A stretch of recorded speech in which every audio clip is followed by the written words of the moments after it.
Welcome to today's confession. What you are about to hear is the story of a woman who trusted her prophet more than her own husband, and almost paid for it with her life.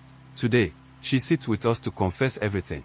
How she was controlled, how she was blinded, how she almost lost her marriage, and how the man she trusted as a spiritual father became the greatest danger in her life. Stay with us. This is not just another story. This is a warning, a lesson, and a wake-up call for anyone following a voice without knowing what is behind it.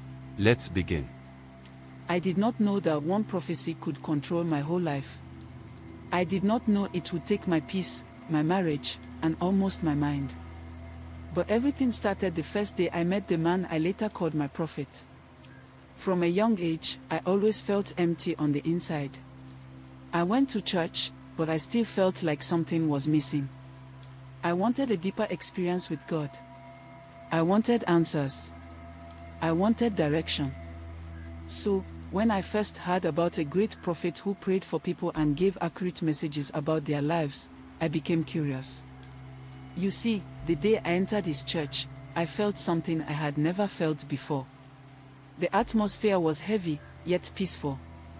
People cried as if their problems were being removed. The prophet stood at the front with a bold face and a strong voice. Every word he spoke sounded powerful. Every movement he made carried authority. And the way people respected him made me believe he was truly chosen by God. I watched as he spoke mysteries about people. I watched as he prayed for the sick. I watched as people fell under power and testified about miracles. His words always seemed to come true. He said things that were already happening in people's lives, and they confirmed it. I had never seen anything like that before. That day, I felt like God had answered my prayer for spiritual direction. As the months passed, he noticed me among the crowd. He would look at me with a deep, serious face that made my heart shake. I felt seen. I felt chosen. Soon, he began to tell me that I had a special calling. He said I was different from other people, and I needed to stay close to him so he could guide me. Those words touched me deeply.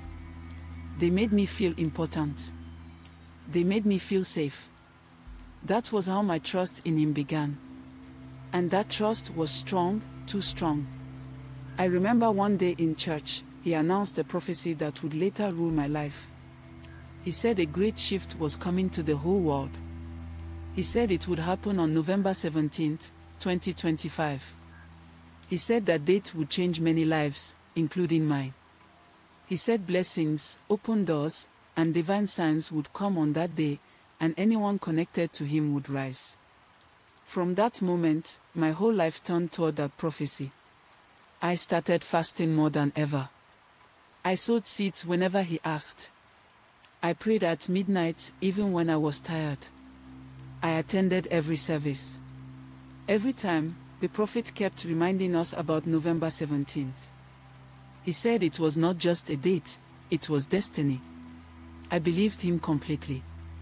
But you see, my husband was not happy about it. At first, he tried to support me. But as time passed, he started noticing how much power the prophet had over me. I honestly started listening to the prophet more than I listened to my own husband. My home began to feel divided. My husband did not believe in the prophecy. He said it sounded strange. He said something was not right. But I ignored him because I trusted the prophet more. I thought my husband was just not spiritual enough. And so, as the day drew closer, the pressure increased. The prophet encouraged us to prepare more. He said a big spiritual gate would open that day, and only those with enough faith would walk through it. I became scared of missing my blessing. I pushed myself harder. My whole heart was focused on that date. Even when my husband complained, I didn't listen. I believed the prophet was guiding me. I believed this prophecy would lift my family. I believed this was the turning point of my life. Let me tell you, the night before November 17th, I barely slept. I wanted the dawn to come quickly. I felt like my life was finally about to change. My husband just watched me quietly, with a face full of worry. But I didn't want to think about his fear. All I thought about was the prophecy. I was waiting for a miracle, but I didn't know that disappointment was waiting for me instead. And I didn't know that the disappointment would open the door to secrets I never imagined. And so, on the morning of November 17th, 2025, I woke up early. I prayed with all my heart. I waited for something supernatural to happen. I waited for a sign, a shift, anything. I waited for the words of the prophet to come alive. But as the hours passed, nothing happened. No wind. No sign. No shift. No miracle. Just silence. And that silence began the journey that almost destroyed my life. You see, on the morning of November 17th, I woke up expecting heaven to open. But instead, something else opened, a door to a truth I was never ready for. November 17th was the day I waited for like a child waits for Christmas. I thought everything would change that day. But instead, it became the day my faith began to break. The morning of the prophecy felt strange. I woke up with excitement and fear in my heart. I kept checking the clock every few minutes. I believed something supernatural would happen at any moment. I walked around the house praying and expecting a sign. I kept remembering the prophet's words. I felt ready for my life to finally move forward. As the hours passed, I became restless. I waited for the air to change. I waited for a miracle to show up in front of me. I waited for anything that looked like a shift. I waited and waited, but nothing happened. By midday, I started feeling confused. I kept telling myself that maybe it would happen in the afternoon. Maybe the miracle was coming slowly. Maybe the blessing was preparing itself. My hope began to shake, but I kept holding on because I didn't want to believe the prophecy was failing. My husband was watching me the whole time. His face was filled with anger and frustration. He kept shaking his head as if everything happening proved his point. I felt ashamed. I felt embarrassed. But I still refused to accept that the prophecy was not coming to pass. I told myself that God's timing was different, even though the prophet gave a clear date and a clear time. By evening, my heart became heavy. I knew the day was ending. I knew the prophecy did not come to pass. I felt empty and lost. It was like the whole world moved on, and I was left in a dark corner alone. The hope I carried for all this while suddenly disappeared. That night, the prophet announced an emergency service. He said everyone should come so he could explain what happened. I believed he would clear everything. I believed he would tell us the real spiritual reason. My heart was still broken, but I wanted an answer. During the service, the prophet looked serious. He said the prophecy failed because many people in the church were not spiritually ready. He said there was a heavy war in the spirit realm. He said the devil fought the prophecy. He said people did not fast enough, or pray enough, or sow enough. And even though nothing made sense, I found myself defending him in my heart. I did not want to believe that he could be wrong. I did not want to admit that I misplaced my trust. I kept telling myself he knew more than us. I tried to hold on to that belief, even though my husband was already angry beyond words. When we got home, my husband said he would confront the prophet. He said he was tired of watching me suffer under false hope. He said he could no longer stay silent. The moment I heard that, fear gripped me. I felt cold inside. I knew confronting a prophet was seen as disrespect. I believed something bad could happen if he did it. I begged him not to try it. But he had already made up his mind. You see, I was afraid of losing my marriage, but the truth is, I was even more afraid of offending the prophet. That fear made me blind to what was really happening behind the scenes. I could feel trouble coming, but I didn't know from which side it would strike. I didn't know that life was preparing to show me the true face of the man I trusted. I didn't know that the real battle had only started. Little did I know, that confrontation would uncover something darker than the failed prophecy. The failed prophecy was painful, but what happened after it failed was worse. It was the day my husband decided to face the prophet that my life took a new and dangerous turn. You see, my husband did not wait long. 2 days after the failed prophecy, he walked into the prophet's church office with a calm face, but his eyes showed deep anger. He had reached his limit. He was tired of watching me follow a prophecy that never came to pass. He was tired of the control the prophet had over our home. The church leaders were already in the office when he arrived. They looked surprised to see him there. They did not expect someone like him, someone who did not worship the prophet the way members did, to walk in boldly. My husband stood in front of the prophet and spoke with a firm heart. He said the prophecy was a lie. He said the prophet had been misleading people for years.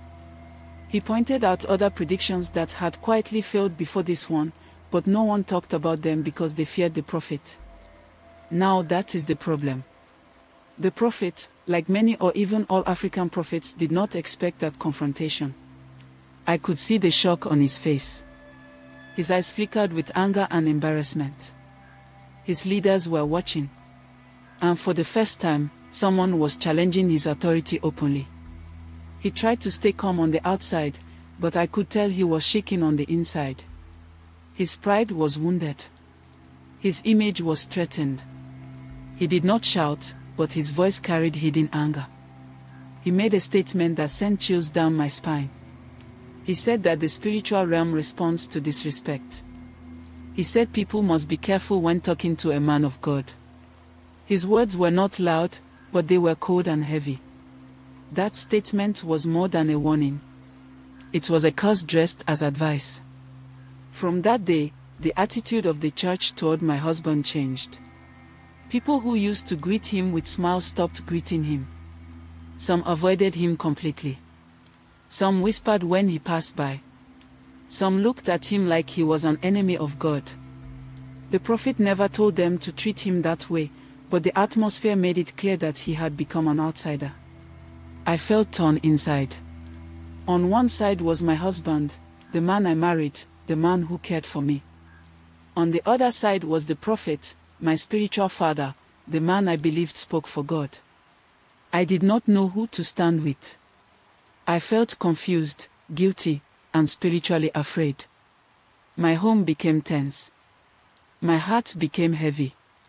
It felt like I was being pulled in two directions. Then, something happened that changed everything again. You see, a few days after the confrontation, my husband became sick. It started suddenly. He felt weak. He could not stand properly. He lost strength. He looked pale and tired. At first, we thought it was stress. But the sickness grew worse quickly. He kept getting weaker, and I did not understand why. The doctors could not explain it. They said nothing was wrong with him medically. That was when fear entered my soul. A deep fear that I could not control. For me, I thought my husband's sickness was just a normal sickness, but the timing did not feel normal. The speed did not feel normal. His weakness did not feel normal. Something inside me whispered that this was not ordinary. I tried to pray, but my mind was filled with confusion. I wanted to believe God would heal him. I wanted to believe nothing was wrong. But when I remembered the prophet's warning words, my heart started shaking. I did not know what to think anymore. All I knew was that something dark had entered my home, and it came quietly, without warning. I didn't know it yet, but the sickness was not natural. Embrace yourself, because what you will hear in the next episode of this confession is simply not what you would expect. You see, this story is a deep reminder that not every voice that speaks in the name of God is truly sent by Him. Sometimes, the people we trust the most are the very ones leading us into danger. Today, if there is one lesson to take from our story, it is this: your faith should never blind you, your loyalty should never destroy you, and no prophecy should ever replace your peace or your family. Many people are trapped today in spiritual fear. Many are living under the control of leaders who use prophecy to manipulate them. If this story touched you, let it open your eyes. Let it guide you. Let it teach you that real faith brings peace, not confusion, love, not fear. And to anyone watching who might be going through something similar, please remember, God is not in the business of confusing you. God does not take your family to prove a point. God does not need fear to speak to you. We thank you for watching this confession. If you gained wisdom from it, if you were blessed, or if it helped you see something clearly, please support this channel. Like this video to help more people see it. Share it with someone who needs this warning. And subscribe so you don't miss the next deep confession that may change your life. Thank you once again for joining us. Stay safe, stay wise, and may God guide your steps.